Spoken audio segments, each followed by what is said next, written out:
নির্বাচনী পারদ চড়ছে পূর্ব বর্ধমানে। বুধবারের রেশ কাটতে না কাটতেই বৃহস্পতিবার মেমারিতে আক্ষরিক অর্থেই চমক দিল তৃণমূল কংগ্রেস।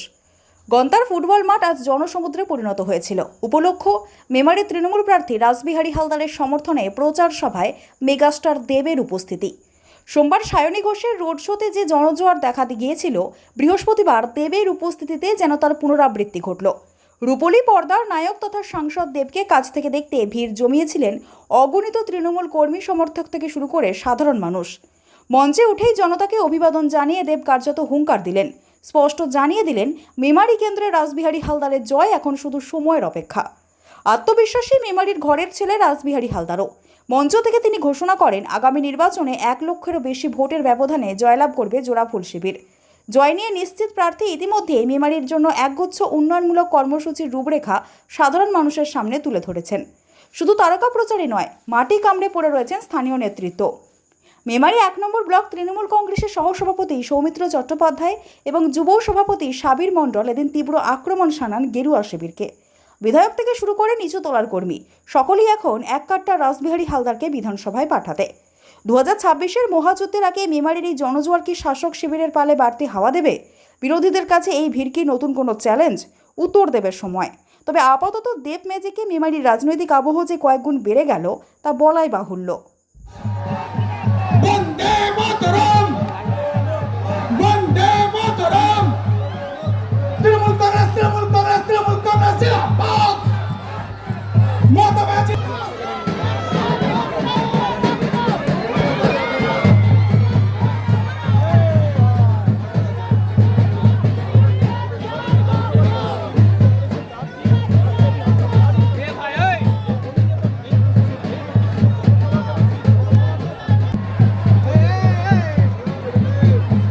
আমাদের রাসবিহারী হালদার বরণ করে নেবেন মাননীয় দেবদাকে।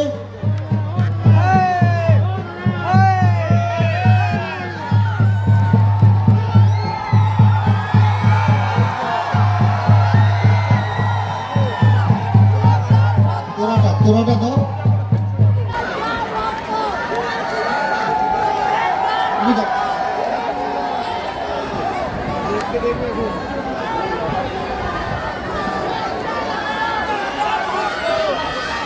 ভোট চাইতে আসিনি, আমি এসেছি আপনাদের আশীর্বাদ চাইতে আমার ভাই রাসবিহারীর জন্য।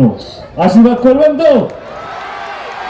কারণ নির্বাচন আসে আর যায়। এই 2 বছর আগে মনে হচ্ছে কি আমি নির্বাচনে লড়ছিলাম 2024-এ, চোখের পাতা ফেলতে না ফেলতে আবার একটা নির্বাচন চলে এসছে। তো নির্বাচন প্রত্যেক 1 বছর 2 বছরের মধ্যে আসতেই থাকে। ভোট আসবে, ভোট যাবে। যেটা সবচেয়ে বেশি দরকার, যেটা সবচেয়ে বেশি গুরুত্ব, সেটা হচ্ছে মানুষের আশীর্বাদ, মানুষের ভালোবাসা, মানুষের দোয়া। এইটা যদি থাকে, যে কোনো প্রার্থী যে কোনো দলে সে চোখ বন্ধ করে জিতবে। আমি আজকে মেমারিতে এসেছি আমার ভাই রাসবিহারীর জন্য আপনাদের কাছে আশীর্বাদ চাইতে, আপনাদের দোয়া চাইতে, আপনাদের ভালোবাসা চাইতে। আরেকবার জিজ্ঞেস করছি, আপনারা আছেন তো? চলে আসি নির্বাচন, চলে আসি নির্বাচন নিয়ে। 2026 নির্বাচন আমার মনে হয় মানুষকে এখন বোকা বানানো সহজ নয়, আপনারা সবই বোঝেন।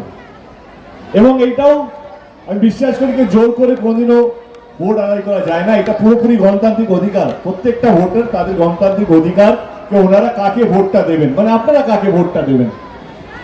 এই জন্য আমি কোনোদিন জোর করি না।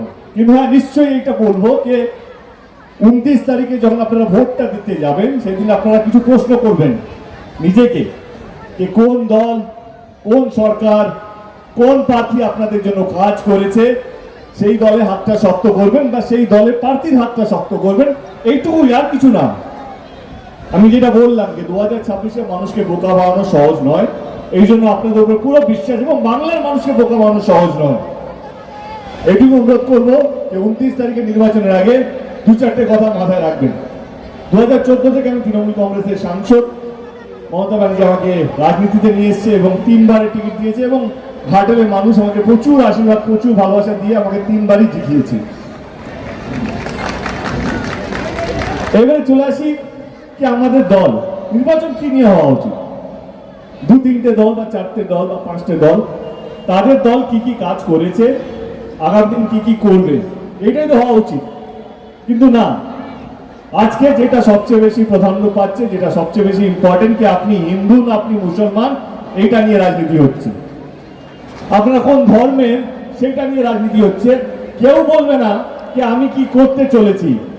মাঝে মাঝে গুলিয়ে ফেলবেন আপনারা কে ভোটটা হচ্ছে কেন, ভোট জেতার পর কতগুলো মন্দির হবে না কতগুলো মসজিদ হবে, এইটা নিয়ে নির্বাচন না নির্বাচন হচ্ছে কি ভোট জেতার পর কতগুলো স্কুল হবে, কতগুলো হসপিটাল হবে, কতগুলো রাস্তা হবে, কতগুলো মানুষকে ভালো রাখা যাবে, বাংলাকে আগলে রাখবে, এইটা নির্বাচন। ভুলিয়ে যাবেন আপনারা।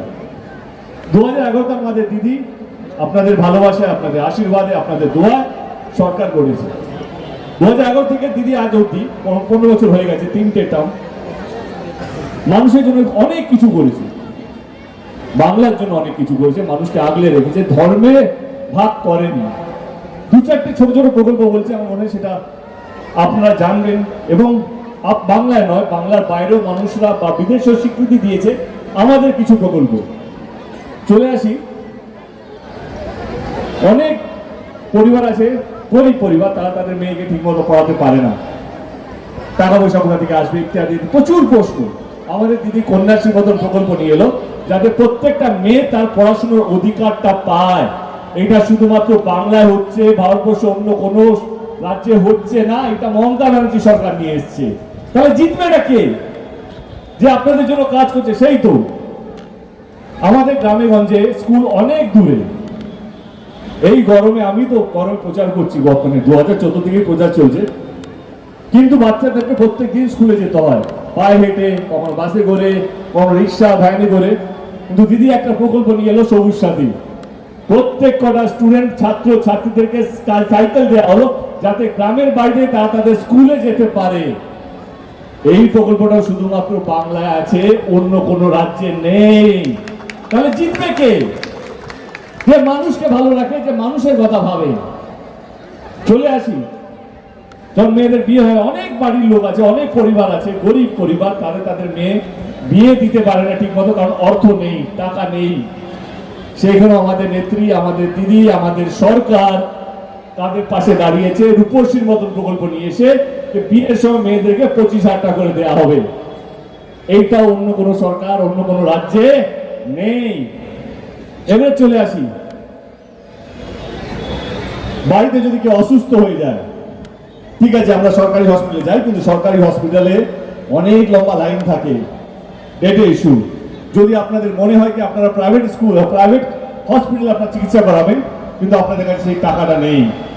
কিন্তু আপনাদের কাছে মমতা ব্যানার্জি ছিল, আছে এবং থাকবে। তিনি স্বাস্থ্য সাথী কার্ড নিয়ে এসছেন, পরিবারের প্রত্যেকটা মানুষ, শুধু সরকারি হসপিটাল নয়, চাইলে প্রাইভেট হসপিটাল নিজের চিকিৎসা করাতে পারে। এই প্রকল্পটা অন্য কোনো রাজ্যে নেই, শুধুমাত্র বাংলায় আছে। একমাত্র নেত্রী মমতা ব্যানার্জি এই প্রকল্পটা শুরু করেছে। আমার এখনো মনে আছে, যখন কোভিডের সময় 2021-এ যখন নির্বাচন ডিক্লেয়ার হলো, আমরা সবাই, আমাদের দলের সমস্ত কর্মীরা রাস্তায় নেমে মানুষকে আগলে রেখেছি, মানুষকে বাঁচিয়েছি আমরা যতটা পেরেছি, আমরা সবাই মিলে। আমি এটা বলছি না, যখন আমি বলছি অন্য দলেরা করে না, করেনি, তারাও তাদের মতন করেছে। কিন্তু নির্বাচন শুরু হয়ে গেল, তখন আমাদের দল একটা প্রতিশ্রুতি দিল যে যদি আমাদের দল আবার যদি তৃতীয়বারের জন্য ফেরে, তাহলে প্রত্যেকটা মহিলাকে 1000 টাকা করে দেওয়া হবে। তাই তো? ভুল বলছি কিছু? 500 টাকা করে, সরি 500 টাকা করে দেওয়া হবে। বিরোধী দলরা বলবে এটা ভাবতাবাজি, জেতার পর দিদি ভুলে যাবে, এটা ভোটে দেওয়ার প্রতিশ্রুতি। এটা ভোটে দেওয়ার সময় অনেক নেতারা কথা দেয়, তারপরে কথা দিয়ে ভোট নিয়ে পালিয়ে যায়। সেখানেই আমাদের দলের নেত্রী, আমাদের দিদি, আমাদের সরকার, তৃণমূল কংগ্রেস একদমই আলাদা। জেতার পর তিনি প্রথম কাজটা করেছিলেন লক্ষ্মীর ভান্ডার প্রকল্প, এবং আজকে বাংলার প্রত্যেকটা মহিলা তার প্রকল্পের সঙ্গে যুক্ত আছে।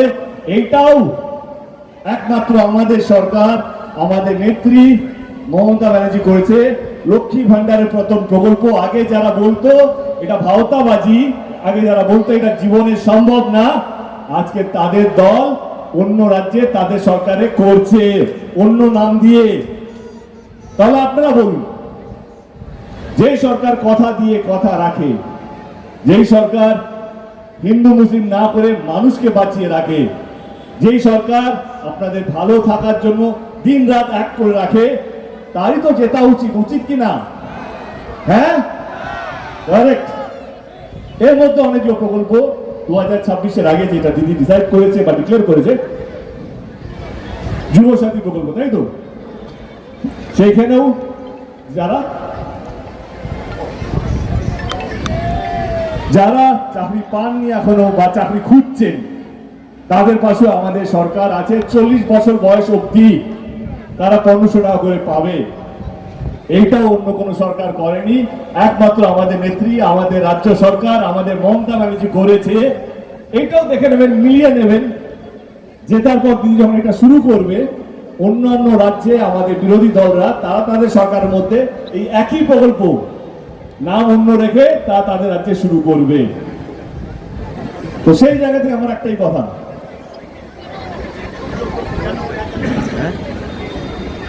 বাহ, আমাদের মনের দিকে 2,95,072 জন, 400 জন আবেদন করেছে, তারা টাকা পেয়েও গেছে। আমি একটা ছোট্ট এক্সাম্পল দিই। আমার যেহেতু ঘাটালো নির্বাচন আপনারা সবাই জানেন, আমি 2024-এ দাঁড়াবো না বলেছিলাম, কারণ রাজনীতি আপনারা সবাই জানেন আমি ওনাদের থেকে অনেক কম, ছোট, বুঝি না। কিন্তু দিদি জোর করে যা হয় ভালোবেসে অভিষেক হোক, দিদি তখন কথা দিয়েছিল কে ঘাটাল মাস্টার প্ল্যানটা তিনি ঘাটালে করবেন। আমার নিজেরই প্রশ্ন ছিল, এত বড় প্রজেক্ট, 2000 কোটি টাকা প্রজেক্ট, স্বাধীনতার পর থেকে অনেক সরকার এসছে, অনেক সরকার গেছে, ঘাটালে অনেক এমপি এসছে, অনেক এমপি গেছে, অনেক এমএলএ, ইনফ্যাক্ট মেদিনীপুর ডিস্ট্রিক্টে বড় বড় নেতারা থাকে বিরোধী দলের, তারাও আজ অব্দি ঘাটাল মাস্টার প্ল্যান নিয়ে পার্লামেন্টে কিছু বলেনি। আমি একমাত্র লড়াই করে গেছি। কিন্তু দিদি অভিষেক আমার ঘাটালে এসে কথা দিয়েছিলেন, এবং জেতার পর সবচেয়ে প্রথম যেই ফাইলটা পাস হয়েছিল সেটা হচ্ছে ঘাটাল মাস্টার প্ল্যান। আজকে 500 থেকে 700 কোটি টাকা ঘাটালের কাজ শুরু হয়ে গেছে। এটা কেন বললাম? মেমোরি আর ঘাটালের মধ্যে অনেকটা ডিস্টেন্স। ঘাটালের কথা মেমোরিতে এসে কেন বলছি? একটাই কারণ, কারণ সব দলেরাই ভোটের সময় অনেক কিছু ভাবতাবাজি দেয়, বলে প্রত্যেক মাসে আপনাদের অ্যাকাউন্টে 15,000 টাকা করে ঢুকবে, তাই তো? 2 কোটি চাকরি দেওয়া হবে, প্রচুর প্রতিশ্রুতি দেয়, জেতার পর একটাও জিনিস হয় না।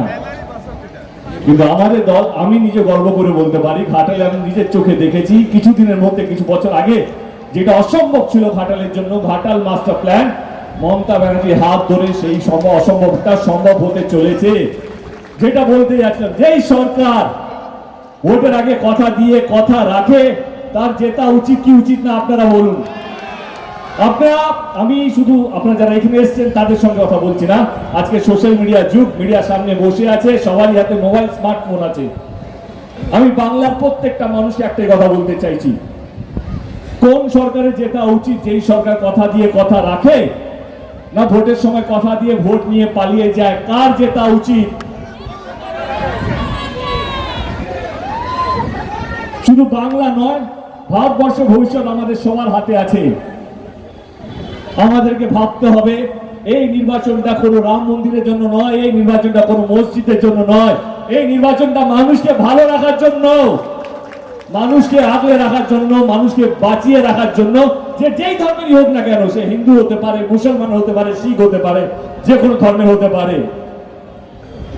আমি একটাই কথা বলতে চাই, আপনারা যাকে ইচ্ছা ভোট দিন, আমি প্রথমে বলেছি সেটা আমার দেখার দরকার নেই, কিন্তু ভোট দেওয়ার আগে আপনাদেরকে অন্তত এইটুকু তো ভাবতেই হবে, যেই দল আপনাদের জন্য জীবন দিয়ে দিচ্ছে, যেই দল আপনাদের বাচ্চাদেরকে ভালো রাখা থেকে আরম্ভ করে বার্ধক্য ভাতা, মানে যারা সিনিয়র, যাদের টাকা রোজগার করার বয়স নেই, তাদের পাশেও দাঁড়িয়েছে।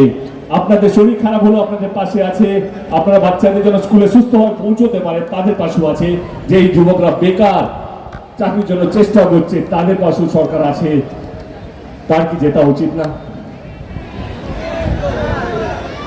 যদি আপনারা বুদ্ধিমান হন, যদি আপনারা বোঝেন কোনটা ভালো কোনটা খারাপ, 29 তারিখে ভোট দেওয়ার সময় একদম পরিষ্কার হয়ে যাবে।